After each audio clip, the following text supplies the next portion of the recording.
হুট করেই বাড়িতে গেলাম। কেন গেলাম পুরোটা ব্লগ দেখলেই অবশ্যই জানতে পারবেন। আসসালামু আলাইকুম, সবাই কেমন আছেন? আশা করি সবাই অনেক বেশি ভালো আছেন। আলহামদুলিল্লাহ, আপনাদের দোয়া ভালোবাসা আমিও ভালো আছি। গ্রামের বাড়িতে না আমার সারা দিন ভালো লাগে, কিন্তু রাতের বেলা আর ভালো লাগে না।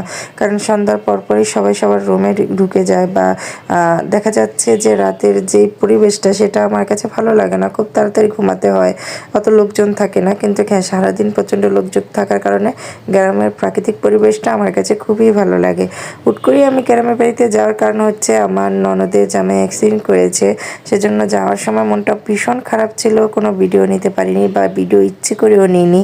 কারণ কোনো দুর্ঘটনার ভিডিওটা আমি আসলে ক্লিপ করতে পারবো না, কারণ আমি জাস্ট ছোট একজন ইউজার, যে কারণে সব কিছু আমার ক্যামেরা বন্দি করে রাখা হয় না। শুধু আপনাদের সাথে ভালো লাগে, সেই ভালো লাগাটা শেয়ার করার জন্যই হয়তো কিছু ভিডিও ক্লিপ করা হয়। আর দেখুন গ্রামের এই প্রাকৃতিক পরিবেশগুলো কত সুন্দর, তাই না? হ্যাঁ, অনেকটা সুন্দর। এই রাস্তাটাতে আমি আসলে একাই ফার্স্ট এসেছি। এর আগে যতবারই আমার ননদের বাসায় এসেছি, আমরা হয়তো অনেকেই মিলে এসেছি, অনেকে মিলে গিয়েছি, কিন্তু এবারই আমার ফার্স্ট ছিল একা আসা। হয়তো আপনার ভাইয়া গ্রামের বাড়ি থেকে আগের দিন এসেছে, যে কারণে আর যাওয়া হয়নি। দেখুন গ্রামের এই প্রাকৃতিক পরিবেশগুলো কত সুন্দর না? এই জায়গাগুলোতে ভিডিও তৈরি করলে ভিডিও সবার আগে ফর ইউতে চলে যায়। তার কারণ হচ্ছে এই প্রাকৃতিক পরিবেশের কারণে। আর ভিডিও করাটা অনেক সুন্দর হলে সেই ভিডিওটা ফর ইউতে যাবেই।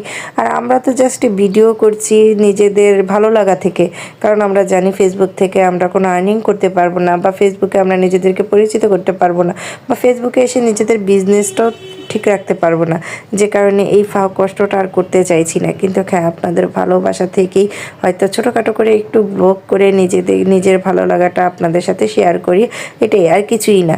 সবাই দোয়া করবেন আমার জন্য, আর সবাই দোয়া করবেন আমার ননদের জামাইয়ের জন্য, যাতে খুব তাড়াতাড়ি সুস্থ হয়ে যায়। আর আল্লাহ পাক যাতে তার মনের সমস্ত ইচ্ছেগুলো পূর্ণ করে দেয়। তার কারণ হচ্ছে সে না সবসময় দেখেছি নিজে কষ্ট পেলে কখনো কাউকে কষ্ট পেতে দেয় না। সে কারণে সে মানুষের দিক থেকে আমি বলবো অনেক ভালো। আর ভালো মানুষের সাথে সবসময় ভালো কিছু হয়, যে কারণে আল্লাহ পাক এত বড় একটা দুর্ঘটনা থেকে তাকে সুস্থ রেখেছেন। আর সবাই ভালো থাকবেন, আমার জন্য দোয়া করবেন। আমার ভিডিওগুলো যদি আপনাদের ভালো লাগে অবশ্যই লাইক কমেন্টস করে পাশে থাকবেন। নতুন ভিডিও আনার জন্য অবশ্যই চেষ্টা করব, ভালো ভালো ভিডিও দেওয়ার জন্য আপনাদের মাঝে চেষ্টা করব। ভালো থাকুন আর আমাদেরকে ভালোবাসেন।